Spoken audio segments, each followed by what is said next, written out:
اور لوگوں کا سراغ مت لگا.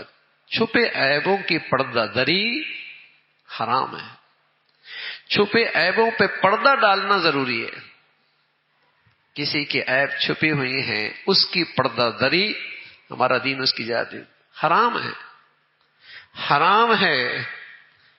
اور فرمایا اگر تم دوسروں کے عیبوں کے پیچھے پڑو گے تو خیال رکھنا اللہ تعالیٰ تمہارے عیبوں کے پیچھے پڑیں گے.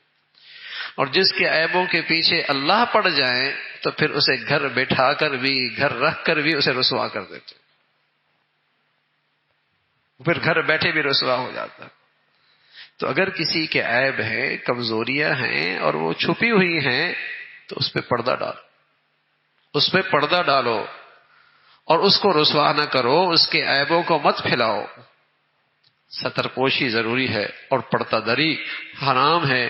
اسی کے تلقین فرمائی کہ فرمایا کسی کی ٹوہ میں مت رہو اور چپکے سے اور چھپ کر کسی کے عیب مت تلاش کرو. ہاں کسی سے کوئی مضرت ہو, کسی سے مسلمانوں کو نقصان کا اندیشہ ہو, کسی سے مسلمانوں کا جانی مالی خطرات کسی سے ہوں تو پھر اس کی اجازت ہے. پھر شریعت نے اس کی اجازت دی ہے کہ اس کو پھر دیکھو کہیں ایسا نہ ہو کل مسلمانوں کے لیے اور اہل ایمان کے لیے خطرہ بن جائے.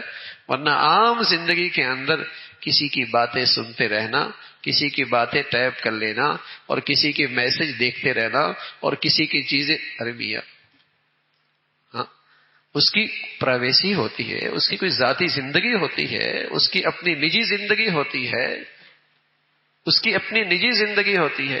آج دنیا میں پرائیویسی کی بڑی باتیں ہوتی ہیں لیکن ہمارا دین تو صدیوں سال پہلے اس کی تلقین فرمائی کہ کسی کی ذاتی زندگی میں بلا اجازت بغیر پوچھے دخل اندازی نہ کرو. دخل اندازی نہ کرو. حتیٰ کہ اگر وہ خلوت میں ہیں تنہائی میں ہیں تو حکم کیا ہے اجازت لے کے داخل ہو. بغیر پوچھے اندر داخل نہ ہو. یہ اس کی پرائیویسی ہے, اس کی ذاتی زندگی ہے. ہو سکتا ہے کوئی کاغذ ایسا پڑا ہے, ہو سکتا ہے کوئی تحریر ایسی پڑی ہے, ہو سکتا ہے کوئی نقشہ ایسا پڑا ہے وہ کسی کو دکھانا نہیں چاہتا اور تم بن اجازت کے اندر داخل ہو گئے ہو. لیکن اب تو کیمرے لگے ہوتے ہیں, نہ جانے کیا انداز ہوتا ہے اور کس انداز سے اس کی پرائیویسی کو جو متاثر کیا جاتا ہے اور اس کے چھپے نجی زندگی کس انداز سے اس پر نظر رکھی جاتی ہے.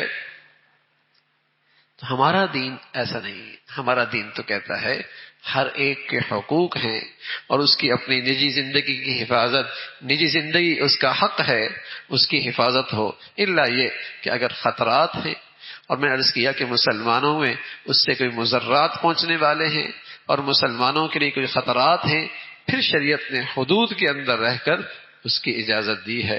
اس کی تلقین فرمائی بدگمانی بھی نہ کرو اور کسی کی چھپے عیبوں کو بھی اس کے پیچھے بھی نہ پڑو. اللہ رب العزت عمل کی توفیق نصیب فرمائے.